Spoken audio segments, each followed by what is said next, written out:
Olha, pense um pouco. Isso foi escrito para nós, graças a Deus que temos toda a mensagem de Paulo, do começo ao fim. Para você poder ouvir. Você pode ler, gravar, como se estivesse ouvindo Paulo. É o verdadeiro evangelho. Olha, hoje, alguns iriam a Paulo e diriam: Paulo, você não os conhece. Não conhece a história deles, não pode dizer: por este é pregado o perdão dos pecados. Tem que fazer assim, coloca aquele de lado, tem que parar com aquilo, tem que deixar aquilo. Não pode só dizer: essa proclamação sem qualificação. Por este é pregado o perdão dos pecados. Tem que qualificar a declaração. O que você quer dizer com por ele todos são justificados que não poderiam ser justificados pela lei de Moisés? Por que falou isso? Foi exatamente o que aconteceu. Os judeus não ficaram felizes na sinagoga. Muitos se iraram com Paulo. Mas os gentios ouviram com alegria e pediram que ele falasse de novo no próximo sábado. Está ouvindo? E o meu desejo é que este evangelho se espalhe no mundo inteiro. E tudo depende da sua geração. Uma geração tentou usar estádios, grandes estádios, certo? Para convidar as pessoas desde Dwight Moody até o grande Billy Graham. Mas o tempo mudou. O evangelho não. O método de entrega não. Como nos tempos de Martinho Lutero.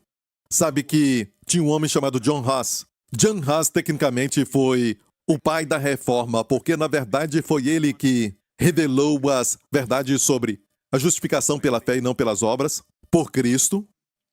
Mas, durante o seu tempo, algo aconteceu na sua época e 50 anos depois veio Martinho Lutero. Deram crédito para Martinho Lutero, e eu concordo, de ser aquele que começou a reforma. Reforma quer dizer, a igreja naquela época pensava que seria salva por dar dinheiro e fazer penitência ou, sabe, também abrir mão daquilo, abrir mão daquele outro e observar aquilo. Não tem nada a ver com isso. Você é salvo pela graça mediante a fé. Essas coisas são apenas resultado. Gostei do que Martinho Lutero falou. Uma macieira produz maçãs. Maçãs não produzem macieira. Maçãs não produzem uma macieira, ele disse. Macieiras produzem maçãs. Entendeu? Se você nasceu de novo, Deus pôs o seu espírito em você. Você agora é um com Cristo. Você é uma macieira, vai produzir bons frutos, maçãs. Mas as maçãs, fazer boas obras não te tornam. Você dá os frutos. É, muito forte, hein? Muito forte. Vai para casa e ore sobre isso, ok? Essa questão de macieira é muito forte. Para alguém de Singapura, um pé de jaca. Boas jacas. A jaca mole ou aquela dura, sabe? Qualquer uma delas. Qual é a melhor para você? Ok. Jacas não produzem pé de jaca. Certo? Pé de jaca produz jaca. Certo? Pastor, se colocar a semente no chão, a jaca vai produzir um pé de jaca. Não. Você pode me falar de onde veio a semente? Do pé de jaca. Então você sempre vai voltar ao pé de jaca. Amém? Como o filho fala, eu mesmo me produzi. É mesmo? Eu te produzi. Com a cooperação da sua mãe. Tem que honrá-la também. Certo? É simples assim. Amém? E Martinho Lutero é o pai da reforma porque John Huss foi queimado vivo pelos religiosos que criam que ele simplificava tudo. E essa geração continua por aí, você sabe? Dizem, você simplifica tudo. Não simplificamos, e simples não quer dizer barato. Deus fez isso por nós. A liberdade disso. Dê glória a Deus, amém? E John Huss foi queimado vivo. Mas Mais do que 50 anos depois veio Martim Lutero. E o que houve? Aconteceu algo entre os dois. John Huss e Martim Lutero. Foi a invenção da impressora.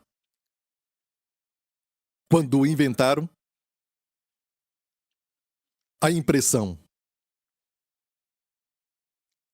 E isso não existia antes. Então, sabe o que Lutero fez? Ele imprimiu as suas 95 teses. Imprimiu mais do que podiam queimar. Seus oponentes queimavam muitas das suas 95 teses, mas ele imprimia muito rápido e muitas que se espalharam. E a reforma começou. O que era a mídia social daqueles dias. E se voltar na época, antes da impressão por Gutenberg foi feito, as pessoas tinham que se comunicar com palavras. E quem você acha que deu a ideia para o senhor Gutenberg? E ele era, sabia, um homem religioso. Foi Deus. E o primeiro livro que a prensa Gutenberg liberou ou imprimiu foi a Bíblia. E todos os livros hoje devem para aquela prensa. Amém? E hoje temos que usar a sabedoria de Deus. Amém? Mesmo que estejamos vivendo nestes tempos, estamos ancorados na rocha. Isso nunca muda. Ancorados em Jesus Cristo, mas ciente dos nossos tempos. Está ouvindo? É tudo que eu quero falar. Deus te abençoe. Esse é o Evangelho, igreja. É o que estamos fazendo. Amém? Tudo o que tem que fazer. E eu sempre luto para que todo mundo que ouve a minha mensagem, e em qualquer tópico que eu falo, eles vão ouvir o Evangelho. Por isso eu sempre prego o Evangelho. Aqui e lá, eu trago o Evangelho. E o Evangelho também é uma revelação da justiça. Por ele, todo o que crê é justificado. Se torna justo com Deus. É como se a corte do céu olhasse para você e o diabo fala, essa pessoa pecou, ele pecou, aquela pessoa pecou, e Deus fala, livre! E o diabo fala, hã? Por quê? Porque alguém passou pelo, julgamento no seu lugar e já foi até executado por este pecado. E não só isso, porque ele, na sua própria pessoa, não pecou, mas foi como seu substituto.